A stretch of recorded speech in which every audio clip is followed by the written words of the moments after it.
Hey, how's it going? My name's John McLennan. Thanks so much for joining me today in my studio.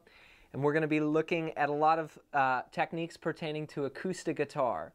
We're going to talk particularly about fingerstyle, and I'll show you some of the approaches that I use that have worked for me in being able to create a way to play solo guitar as well as do recordings and accompany singers and accompany myself as well.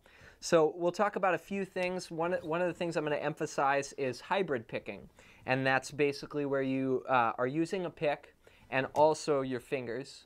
We're going to look at playing with just your fingers, and we're also going to look at some different folk styles and using a capo. So grab your guitar, tune up, and let's get started.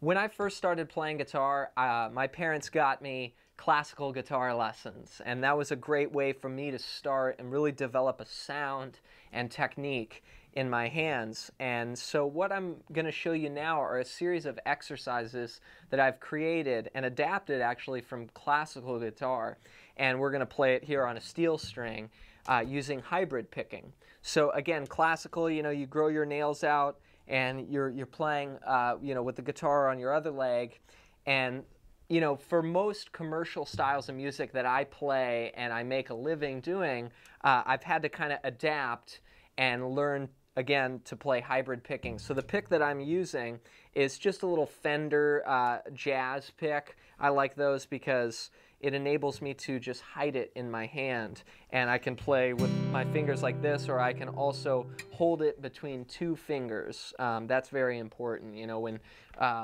a lot of people start playing, they may do what I call, they're group hugging the pick, with multiple fingers, and you start playing that way, and then you find out, hey, I want to do other styles and be able to play a melody on top while keeping the bass line going, and your fingers are tied up on the pick.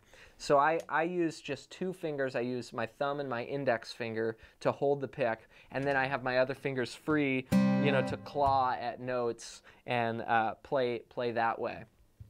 So the first thing I'm going to show you is basically based off two chords. Okay, so I'll show you the chords first. The first chord is a C, and that's just first finger on the second string, first fret, and then second finger on the fourth string, second fret, and third finger on the third fret, fifth string. So I've got those three notes planted down, and I want to be right up close next to the frets. This is something that's really good to remind yourself of always, is play close to those frets. If you sit back here away from the fret, you'll notice the note sounds buzzy, doesn't sound good. If I play right up here, listen to the difference with that note. And now if I go too far, then I get this muted sound, which isn't good. So I just back it up a little bit and get right there.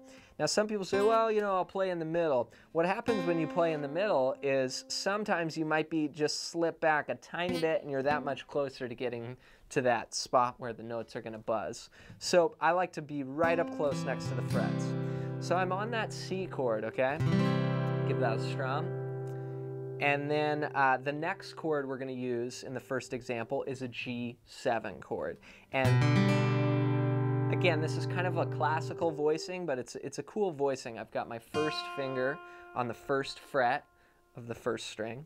Then I put my pinky on the third fret, second string, and second finger on the fifth string, second fret. Okay, and now I'm not playing the sixth string there.